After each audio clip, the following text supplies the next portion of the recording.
একটি অপতথ্য বা তথ্যের বিকৃতি পুরো দেশকে অস্থির করে ফেলতে পারে, বিভেদ তৈরি করতে পারে মানুষে মানুষে। তাই প্রতিটি অপতথ্যের বিপরীতে প্রয়োজন সঠিক তথ্য তুলে ধরা, আর সেই কাজটি করতে এসেছি। আপনাদের সঙ্গে আছে আমি রাকিব হাসান। আমন্ত্রণ জানাচ্ছি রিউমার চেক নিয়ে ৭১ নিয়মিত আয়োজন ফেক নিউজ স্ক্যানারে। এবং আজ আমাদের সঙ্গে আছেন দেশের অন্যতম শীর্ষ মোবাইল নেটওয়ার্ক অপারেটর রবি আজিয়েটার চিফ কর্পোরেটর রেগুলেটরি অফিসার জনাব শাহেদ আলম, এবং আছেন গবেষক গণমাধ্যম বিশ্লেষক শাহরিয়ার রহমান। আমরা দুজনকে আমন্ত্রণ জানাচ্ছি এবং আমরা আলাপে যাব। তবে তার আগে যথারীতি একটা প্রতিবেদন দেখাতে চাই, যাতে করে একটা ধারণা পাওয়া যায় যে কি ধরনের অপতথ্যের মধ্যে দিয়ে আসলে আমরা যাচ্ছি। একসাথে দেশের দুটো গণমাধ্যমের ফটোকার্ড হুবহু নকল হলো। তারপর সেখানে একটি ভুয়া পরিসংখ্যান দিয়ে দাবি করা হলো ভোটারের পছন্দের শীর্ষে নাকি জামাতে ইসলামী, তারা সবার চেয়ে এগিয়ে আছে। শুধু তাই না, এনসিপি নেতার সার্জিস আলমও নাকি বলেছেন জামাত এবার সরকার গঠন করতে পারে। তবে যাচাই করে দেখা গেল প্রতিটি দাবি মিথ্যা। দেশের কোনো গণমাধ্যম এমন ফটোকার্ড তৈরি করেনি এবং সার্জিস আলমও এমন কোনো কথা বলেননি। মূলত ডিজিটাল প্রযুক্তির কারসাজি দিয়েই এই ফটোকার্ডটা তৈরি করে মিথ্যা ছড়ানো হচ্ছে। ওদিকে চিত্রনায়ক সালমান শাহর মৃত্যুর জন্য খলনায়ক ডনকে গ্রেফতার করে নিয়ে যাচ্ছে পুলিশ, এমন একটি ভিডিও ফেসবুকে রীতিমতো ভাইরাল। পরে দেখা গেল এই ভিডিওটি এআই দিয়ে তৈরি হয়েছে। ডনকে এখন পর্যন্ত গ্রেফতার করা হয়নি। দর্শক, চলুন আমরা কয়েকটা ফ্যাক্ট চেক দেখে নিই, তারপর আলাপে যাব। যমুনা টেলিভিশন ও আমার দেশ পত্রিকার আলাদা দুটো ফটোকার্ডের ডিজাইন নকল করে দাবি করা হয়েছে ভোটারের পছন্দের শীর্ষে নাকি জামাত। মাঠ জরিপে বিএনপির চেয়ে তারা নাকি ৭.২% এগিয়ে আছে। ফেসবুকের একাধিক পেজ থেকে এগুলো পোস্ট করা হচ্ছে। এরপর ফ্যাক্ট চেক করে জানা গেল সবগুলো তথ্য মিথ্যা। যমুনা টিভি এবং আমার দেশ পত্রিকা এমন কোনো ফটোকার্ড বা সংবাদ প্রকাশ করেনি। আরেকটি গণমাধ্যমের ডিজাইন সংবলিত ফটোকার্ডে দাবি করা হয়েছে জাতীয় নাগরিক পার্টি এনসিপির নেতা সার্জিস আলম নাকি বলেছেন বিএনপির চেয়ে জামাতের সম্ভাবনা বেশি, জামাত সরকার গঠন করতে পারে। তবে যাচাই করে দেখা গেল এমন মন্তব্য সার্জিস আলম করেননি এবং গণমাধ্যমটিও এমন কোনো ফটোকার্ড বা সংবাদ প্রকাশ করেনি। ডিজিটাল প্রযুক্তি দিয়ে ফটোকার্ড নকল করে এটি ছড়ানো হয়েছে। প্রয়াত জনপ্রিয় চিত্রনায়ক সালমান শাহর মৃত্যু রহস্য উন্মোচনে নতুন করে আইনি প্রক্রিয়া চলছে। এরই মাঝে ছড়িয়ে পড়ল একটি ভিডিও। সেখানে দেখা যাচ্ছে চলচ্চিত্রের খলনায়ক ডনকে গ্রেফতার করে নিয়ে যাচ্ছে পুলিশ। সাংবাদিকরা ডনের মুখের কাছে মাইক্রোফোন ধরে আছেন। ক্যাপশনে লেখা, দেশ ছেড়ে পালাতে গিয়ে বিমানবন্দরে গ্রেফতার হয়েছেন ডন, সামিরাও গ্রেফতার হয়েছেন। তবে ফ্যাক্ট চেক করে রিউমার স্ক্যানার টিম নিশ্চিত করে ভিডিওটি আসল নয়। কৃত্রিম বুদ্ধিমত্তা বা এআই প্রযুক্তি ব্যবহার করে ভুয়া এই ভিডিও তৈরি করে ছড়িয়ে দেওয়া হয়েছে। এখন পর্যন্ত ডন এবং সামিরার গ্রেফতার হওয়ার কোনো তথ্য পাওয়া যায়নি। ওদিকে আজ রোববার বিকেলে ছড়িয়ে পড়ে একটি ভিডিও। ফেসবুকে ছড়িয়ে পড়া সেই ভিডিওতে দেখা যাচ্ছে একটি লাশ পড়ে আছে। ক্যাপশনে দাবি করা হয়েছে রাজধানীর ফার্মগেট মেট্রো স্টেশন এলাকায় প্রকাশ্য দিবালোকে শত শত মানুষের সামনে একজনকে হত্যা করে ফেলে রাখা হয়েছে, কেউ এগিয়ে আসছে না। শেষে যাচাই করে দেখা গেল দাবিটি ডাহা মিথ্যা। আলোচিত ভিডিওটির সাথে সন্ত্রাসী বা জঙ্গি হামলার কোনো সম্পর্ক নেই, বরং এটি আজ দুপুরে মেট্রো রেলের লাইনের বিয়ারিং প্যাড পড়ে পথচারী নিহত হওয়ার ভিডিও। দর্শক, আজকের অপতথ্যগুলো ধরন বিশ্লেষণ করে দেখা গেল এআই দিয়ে বানানো ভিডিও কিংবা পুরনো ভিডিওগুলোকে ইচ্ছা মতো মিথ্যা, চটকদার আর উস্কানিমূলক ক্যাপশন দিয়ে সামাজিক যোগাযোগ মাধ্যমে ছড়িয়ে দেওয়া হচ্ছে। বিভিন্ন গণমাধ্যমের ফটোকার্ড ব্যবহার করে সত্য প্রমাণের চেষ্টাও হচ্ছে। তবে এই বাস্তবতায় সামাজিক যোগাযোগ মাধ্যম নয়, বরং মূলধারার গণমাধ্যমের খবরগুলোতে আস্থা রাখার পরামর্শ বিশেষজ্ঞদের। রাকিব হাসান, ৭১, ঢাকা। মোটামুটিভাবে একটা ধারণা আমরা পেয়ে গেলাম দর্শক যে কী ধরনের অপতথ্যগুলো আসলে ছড়াচ্ছে। এবং আমরা দেখতে পাচ্ছিলাম যে পুরনো ভিডিও কিংবা এআই দিয়ে বানানো ভিডিও চটকদার কিংবা উস্কানিমূলক ক্যাপশন জুড়ে দিয়ে নতুন করে সামনে হাজির করা হচ্ছে। এবং এই বাস্তবতা যখন রয়েছে তখন আসলে পথগুলো বন্ধ করার বা পরিস্থিতি নিয়ন্ত্রণে আনার উপায়টা নিয়ে কথা বলতে চাই। শুরুতেই বলছিলাম আজ আমাদের সঙ্গে আছেন দেশের অন্যতম শীর্ষ মোবাইল নেটওয়ার্ক অপারেটর রবি আজিয়েটার chief corporate regulatory officer Shahed Alam, এবং আছেন গবেষক ও গণমাধ্যম বিশ্লেষক শাহরিয়ার রহমান। আপনাদের দুজনকে স্বাগত জানাচ্ছি, ধন্যবাদ জানাচ্ছি আমাকে সময়টা দেওয়ার জন্য। এবং জনাব শাহেদ আলম, আপনাকে দিয়ে শুরুটা করতে চাই। আমরা আসলে নজিরবিহীন গুজবের মধ্য দিয়ে যাচ্ছি এবং একটা সময় আপনার সঙ্গে যখন আমরা এই বিষয়গুলো নিয়ে আগের পর্বগুলোতে কথা বলছিলাম, আমরা দেখছিলাম পলিটিক্যাল গুজব কিংবা যারা রাজনীতি করেন সেই রাজনীতিবিদদের নিয়ে অনেক গুজব ছড়াচ্ছে। কিন্তু মুশকিল হচ্ছে যে এখন যে ঘটনা ঠিক এই মুহূর্তে ঘটে যাচ্ছে, সেই ঘটনা যেটাই হোক না কেন কয়েক ঘন্টার মধ্যে তার কিছু ফেক ভার্সন তৈরি হচ্ছে এবং বোঝাই যাচ্ছে এখানে আয় করার একটা প্ল্যানিং তাদের আছে, অর্থাৎ মনিটাইজেশন হওয়া পেজ থেকে ছড়াতে পারলে এই টাকা আসবে। আপনাকে কিছু জানতে চাই, 3 মাস পরে নির্বাচন, এই সমস্ত ঘটনাগুলো একসাথে মাথায় নিয়ে কি পরিমাপ করতে পারছেন, কি ধরনের ঝুঁকি আসলে আমাদের জন্য অপেক্ষা করছে? জনাব শাহেদ আলম। ধন্যবাদ আপনাকে আমাকে এই অনুষ্ঠানে আমন্ত্রণ জানানোর জন্য। ঝুঁকি তো অবশ্যই আছে। আমরা দেখছি যে এখন নতুন যত টেকনোলজি আসছে, আমরা এআই টেকনোলজির কথা বলি, এখন এটার মাধ্যমে ডিপ ফেক প্রচুর কন্টেন্ট তৈরি করা হচ্ছে এবং টেকনোলজির বিভিন্ন অপব্যবহার আমরা দেখতে পাচ্ছি, বিশেষ করে সোশ্যাল মিডিয়ার কারণে এই অপব্যবহারগুলো বিশেষভাবে পাবলিকের কাছে পৌঁছে যাচ্ছে, বা যারা আমাদের কন্টেন্ট দেখছেন বিভিন্ন সোশ্যাল মিডিয়াতে তারা সেগুলোকে আবার শেয়ারের মাধ্যমেও স্প্রেড করছেন, অনেক ক্ষেত্রে বুঝে অনেক ক্ষেত্রে না বুঝেই। এখন এখান থেকে উত্তরণের উপায় কি? এআই যত ডেভেলপড হচ্ছে, টেকনোলজি যত ডেভেলপড হচ্ছে, আমরা কি আমাদেরকে সেভাবে করে সে উৎকর্ষতা জায়গাতে নিতে পারছি কিনা?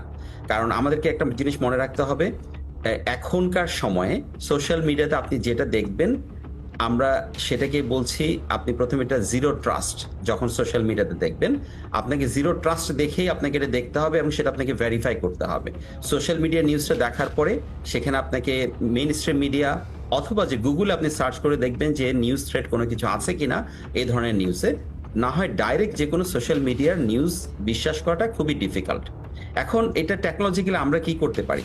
আমরা এখানে অবশ্যই আমরা বিভিন্ন অ্যালগরিদম নিয়ে কাজ করছি, নেটওয়ার্ক লেভেলে আমরা জিরো রেটিং ফ্যাক্ট চেকিং জিনিসটা নিয়ে কাজ করছি, আমরা পার্টনারশিপ এবং ইনফ্রাস্ট্রাকচার পার্টনারশিপের মাধ্যমে সোশ্যাল মিডিয়ার সাথে কাজ করছি যে এই জিনিসগুলোকে কিভাবে সরাসরি আমরা স্টপ করতে পারি, প্রতিহত করতে পারি বা ফ্ল্যাগ করতে পারি।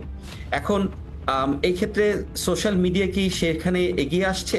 আমরা যেটা দেখেছি, সরকারের সরাসরি হস্তক্ষেপ ছাড়া সোশ্যাল মিডিয়া সাধারণত রেসপন্ড করে না, কারণ তারাও কিন্তু আমাদেরকে জাস্ট একটা ডাম্প পাইপলাইন হিসেবে চিহ্নিত করে, কারণ আমাদের মাধ্যমেই কিন্তু নেটওয়ার্ক সারা দেশে সব মানুষের কাছে চলে যাচ্ছে, ইন্টারনেটের মাধ্যমে চলে যাচ্ছে।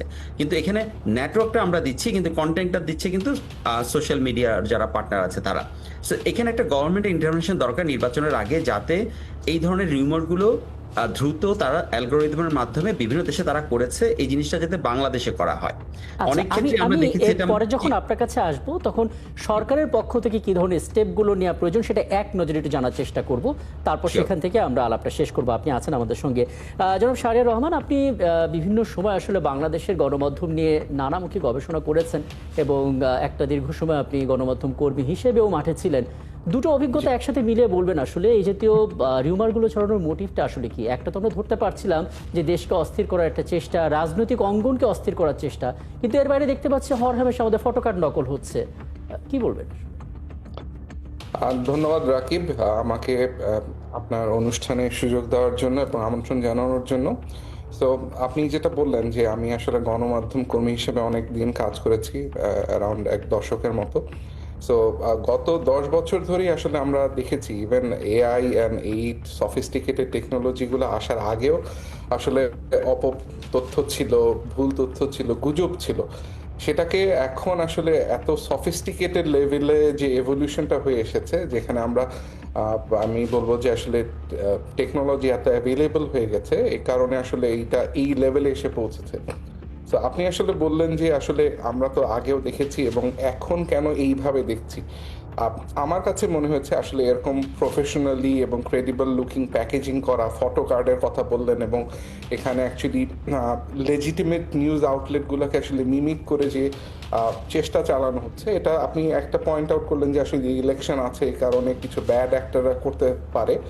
আমার কাছে এবং আমাদের বিভিন্ন ধরনের গবেষণা আসলে যে জিনিসটা সাপোর্ট করে বা যে জিনিসটা আসলে ইন্ডিকেট করে যে এটার কারণ আসলে সেভারেল হতে পারে, পার্টিকুলারলি বাংলাদেশের মতো দেশে যেখানে আসলে আমরা বলবো যে গত 10-15 বছর ধরে আসলে বাংলাদেশের গণতান্ত্রিক প্রক্রিয়া অব্যাহত ভাবে প্রপারলি যেহেতু এটাকে বাংলাদেশে যেহেতু আমরা দেখিনি, সেটার কারণে আসলে মেইন স্ট্রিম নিউজ আউটলেটগুলোর উপর যে মানুষের আস্থা এবং এদের যে ক্রেডিবিলিটি সেগুলো আসলে অনেক ক্ষেত্রে হ্রাস পেয়েছে। এবং বিভিন্ন দেশের ইতিহাস যদি পর্যবেক্ষণ করে দেখা যায় যেসব জায়গায় আসলে এই ধরনের ক্রেডিবিলিটি হ্রাস পায় তখনই কিন্তু অ্যাকচুয়ালি কাউন্টারফিট যেসব নিউজ এজেন্সি বা যে নিউজ অ্যাক্টার্স যারা আছে তারা চলে আসে।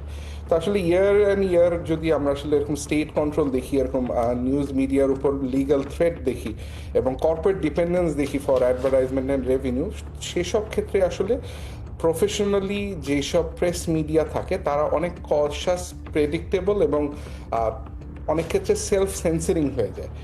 এইসব ক্ষেত্রে যেসব হয় এইসব কিছু এইসব কিছু ইনস্টিগেশনের কারণেই অ্যাকচুয়ালি ইভেনচুয়ালি মিডিয়ার যে ভ্যাকুম তৈরি করে, মানুষজন আসলে সেই ভ্যাকুমটা ফিল আপ করার জন্য এইসব ফেক বা অন্যান্য নিউজ সোর্সের উপর ডিপেন্ডেন্ট হয়ে যায়। তা আমার কাছে মনে হয়েছে আসলে বাংলাদেশ এবং বাংলাদেশের মতো যেসব বিভিন্ন দেশ রয়েছে যাদের চমৎকার। আমি আসলে এই পয়েন্টটা একদম বুঝতে পেরেছি, মানে যেটা আসলে গ্রাহক হিসেবে যে খবরগুলো আসলে মূলধারার গণমাধ্যমগুলোতে আমরা পেতে চাই, নানা বাস্তবতায় সেটা না দিতে পারার কারণে একটা ফাঁকা শূন্যস্থান তৈরি হয়, সেই জায়গাটিতে আসলে গুজব এসে ভর করে। আপনারা আছেন, ছোট্ট একটা বিরতি নিয়ে এখান থেকে আলাপটা শুরু করবো। দর্শক, একটা ছোট্ট বিরতি নিচ্ছি, আমাদের সঙ্গে থাকবেন। সাথে থাকার জন্য ধন্যবাদ। আপনারা আছেন একাত্তরে, চলছে রিউমার চেক নিয়ে নিয়মিত আয়োজন একাত্তরের ফেক নিউজ স্ক্যানার, এবং আমার সঙ্গে আছেন আমাদের অতিথিরা। জনাব শাহেদ আলম, আপনি বলছিলেন যে সরকারের সঙ্গে আসলে যখন সোশ্যাল মিডিয়ার সঙ্গে কথা হয়, সরকার যখন বলে তখন আসলে সোশ্যাল মিডিয়া সিরিয়াসলি সেটা নেয়, কিন্তু তারপরও যে মাত্রায় সিরিয়াস তারা সেটা নেয় তার আউটপুট কি আমরা সেভাবে পাই? আমরা তো দেখতে পাচ্ছি কোনো একটা ঘটনা ঘটলো, তাদের সঙ্গে কথা বলা হলো, কিন্তু ততক্ষণে সেই গুজবটা একটা তোলপাড় তৈরি করে ফেললো। মানে এর সমস্যার সমাধানটা আসলে কি করে করা যায়? এখন এখানে প্রথমে জিনিসটা আমাদেরকে বুঝতে হবে, এখানে তিনটা সেপারেট জিনিস আছে। একটা হচ্ছে আমি একটু আগে যেটা বলার চেষ্টা করেছি, সেটা হচ্ছে একটা নেটওয়ার্ক, মানে হচ্ছে পাইপলাইন দিয়ে যেখানে আপনার কাছে বিভিন্ন ইনফরমেশনগুলো পৌঁছছে বা সোশ্যাল মিডিয়া পৌঁছছে। সেকেন্ডটা হচ্ছে সোশ্যাল মিডিয়া ইটসেলফ, যেটাকে আমরা প্ল্যাটফর্ম বলি। এবং থার্ড হচ্ছে ইকোসিস্টেম। এই ইকোসিস্টেমে কিন্তু আমার সরকারও আছে, আমার জনগণও আছে। আমরা যদি একটু, ইউনেস্কো কিছুদিন আগে একটা অ্যাকশন প্ল্যান এবং একটা গ্লোবাল ফ্রেমওয়ার্ক দিয়েছিল এইসব ক্ষেত্রে কি করা যেতে পারে। সো সেখানে কিন্তু বেশ কিছু রিকমেন্ডেশন আছে যে একটা independent well resource public regulation যদি সেক্ষেত্রে থাকে, যেটার মাধ্যমে সোশ্যাল মিডিয়াকে কিন্তু আপনি তখন ফোর্স করতে পারবেন যে তাদের অ্যালগোরিদম সবকিছু যাতে আপনার ট্রান্সপারেন্টলি এবং ফিজিবল করতে পারে, একটা স্কেল করতে পারে, স্কেল আপ করতে পারে, এবং কভার ল্যাঙ্গুয়েজেস, যেটা হয় সমস্যা অনেক ক্ষেত্রে হয়তো আপনি দেখছেন যে ইংরেজি ল্যাঙ্গুয়েজে হয়তো তারা সেটা স্ক্যান করছে বাট বাংলায় করছে না। সুতরাং এখানে আমাদেরকে ল্যাঙ্গুয়েজটা এখানে গুরুত্ব দিয়ে দেখতে হবে। এবং আমরা যে জায়গাটাতে অপারেট করছি, আমার নির্বাচন আসছে, আমার অন্যান্য সোশ্যাল ইস্যুগুলো আছে, এগুলো কিন্তু সোশ্যাল মিডিয়াকে আপনার ইনফর্ম করতে হবে টাইম টু টাইম, এবং তাদেরকে আপনার বলতে হবে যে তারা যাতে এই জায়গাটাতে কাজ করে, না হয় কিন্তু তাদের বিরুদ্ধে ব্যবস্থা নেওয়া হবে। এখন অনেক সময় যেটা হয়, অ্যাকশনটা শুধু আমাদের, যেটা নাম্বার ওয়ান, যেটা পাইপলাইনের উপরে চলে আসে, কারণ পাইপলাইন তো আসলে এখানে কিছু করতে পারে না অ্যাপার্ট ফ্রম আমরা কিছু হয়তো টেকনোলজিক্যাল ইস্যু আমরা হয়তো দিতে পারি, আমরা কিছু সলিউশন দিতে পারি, আমরা নিজেরাও চেষ্টা করি অনেক ক্ষেত্রে এইসব জিনিসগুলোকে ফ্ল্যাগ করার জন্য, আমরা অথরিটিকে জানাচ্ছি। কিন্তু এই জায়গাতে সরকারকে এগিয়ে আসতে হবে। তারা যদি বলে তখন সোশ্যাল মিডিয়াগুলো এইসব অ্যাকশনগুলো নিবে, কারণ তারা কিন্তু দেশের আইনের বাইরে যেতে পারবে না। আমরা যেমন দেশের আইনের বাইরে যেতে পারবো না কোনো কিছু করার জন্য, তারাও যেতে পারবে না, তাদের যাওয়া উচিত হবে না। সুতরাং আমার দেশে তারা যদি একটা কন্টেন্ট প্রোভাইড করে, সোশ্যাল মিডিয়া সার্ভিস দেয়, তাহলে তাদেরকে আমাদের বাংলাদেশের আইন মেনে করতে হবে। এই ক্ষেত্রে সরকারই পারবে তাদেরকে ফোর্স করার জন্য, তাদেরকে এই আইনটাকে এনফোর্স করার জন্য। সো এখানে আপনার যে কন্টেন্ট মডারেশনের ব্যাপারগুলো আছে, আমরা দেখেছি বিভিন্ন দেশে এই কন্টেন্ট মডারেশনের কাজগুলো হয়েছে এবং হচ্ছে। এখন আমরা রিকোয়েস্ট করবো সরকারকে যাতে এই জায়গাটাতে বিশেষ করে কাজ হয়, দরকার হলে আমরা সব বুঝতে পারবো, কারণ যেহেতু আমরা তাদের সাথে কাজ করি, এখানে একটা কোঅপারেশন দরকার, সেখানে পার্টনারশিপের মাধ্যমে আমরা এটা করতে পারবো। এই বার্তাটাই খুবই গুরুত্বপূর্ণ ছিল যে আসলে সরকারের দিক থেকে এক স্টেপ যদি এগিয়ে যায়, আপনারাও সেই জায়গা থেকে আসলে এটা একটা বৈশ্বিক সমস্যা হিসেবে বিবেচনা করে সমাধানের দিকে এগোবেন। আমি সবশেষ জনাব শাহরিয়ার রহমান একটু বলবেন, মানে এমন কোনো রেফারেন্স কি দেওয়ার সুযোগ আছে যে দেশে আসলে ডেটা সিকিউরিটি অ্যাক্ট নেই, কিংবা টেক জায়ান্টদের অফিস নেই, কিন্তু টেক জায়ান্টরাও তাদের কথা শুনছে, এরকম কোনো রেফারেন্স কি আছে? যদি আপনি আমাদেরকে একটু ধারণা দেন যে কিভাবে আসলে সমাধানটার দিকে আমরা যেতে পারি সংক্ষেপে। ধন্যবাদ রাকিব। আসলে এইভাবে রেফারেন্স আসলে বিভিন্ন দেশের প্রেক্ষাপট বিভিন্ন দেশের আসলে মানে ভৌগোলিক geopolitical situation is different, so এই কারণে আসলে এটাকে আমরা এক্স্যাক্টলি আসলে আপনাকে মানে অ্যাপল ফর অ্যাপল এক্সাম্পল দেওয়া পসিবল হবে না। জি। বাট আমি এখন পর্যন্ত যা বাস্তবতা দেখেছি, সো ফর এক্সাম্পল ইন্ডিয়া হচ্ছে আমাদের একটি নেবারিং দেশ যেখানে জিওপলিটিক্যাল সিচুয়েশন আমাদের দেশের সাথে আসলে মিলে এবং ওখানকার ডেমোগ্রাফিক সিচুয়েশন আমাদের সাথে মিলে। তো সেখানকার পরিস্থিতিতে অ্যাকচুয়ালি যদি অবজার্ভ করে দেখা যায়, সেখানে অ্যাকচুয়ালি বহু ধরনের গুজব ছড়ায় বিভিন্ন সোশ্যাল মিডিয়ার মাধ্যমে, এবং সেখানে অ্যাকচুয়ালি সবগুলোরই টেক সোশ্যাল মিডিয়া জায়েন্ট যারা আছে তাদেরই অফিস আছে। তো অফিস থাকলে যে আসলে এই জিনিসটা হবে বা হবে না, এই জিনিসটা সেরকম না। আর শাহেদ ভাই যেটা বলেছেন, আসলে গভর্নমেন্টের সাথে এটা নিয়ে আসলে কাজ করার স্কোপ আছে, বাট কাজ করার ক্ষেত্রে অ্যাকচুয়ালি আমাদের কিছু জিনিস মাথায় রাখতে হবে। ফর এক্সাম্পল, আপনি শাহেদ ভাই যেভাবে বললেন যে আসলে এটা আসলে রবি বা যারা নেটওয়ার্ক প্রোভাইড করছে তারা একটা ডাম্প পাইপলাইন। সোশ্যাল মিডিয়া জায়েন্টদের সাথে যখন আমরা কথা বলি তারাও কিন্তু সেটাই বলেন, তারাও বলেন যে আসলে ফেক কন্টেন্ট সেগুলো আসলে মোস্টলি প্রডিউস হয় আউট অফ দ্য প্ল্যাটফর্ম। তারা শুধুমাত্র একটা হাইওয়ে প্রোভাইড করে for the distribution. So essentially they are not the producer of the content, they are distributor.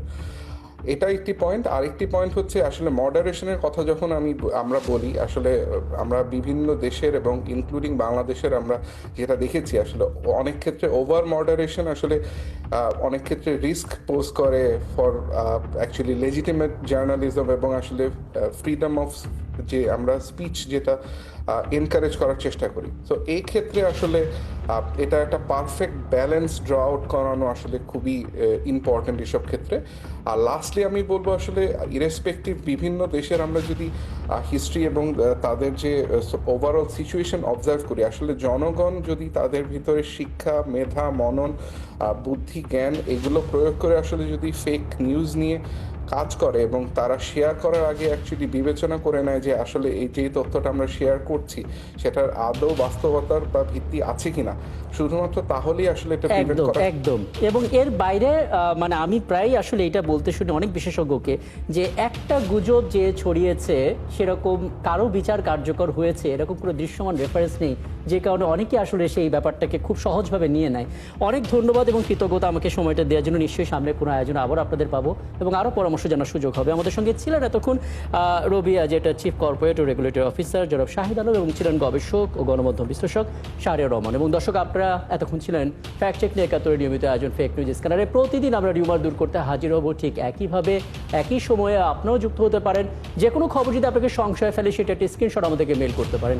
Mail ID দেখতে পাচ্ছেন fns.71tvgmail.com এই ঠিকানায়, অথবা ফেসবুকে যুক্ত হতে পারেন facebook/fake news scanner এই ঠিকানায়। আমরা সেই তথ্যের ফ্যাক্ট চেক করে আপনাদের জানাবো। মনে রাখবেন দর্শক, চটকদার শিরোনাম দেখে ক্লিক করবেন না। বিশ্বাস আর প্রতিক্রিয়া জানানোর আগে অবশ্যই ফ্যাক্ট চেক করুন। থাকুন একাত্তরের সাথে।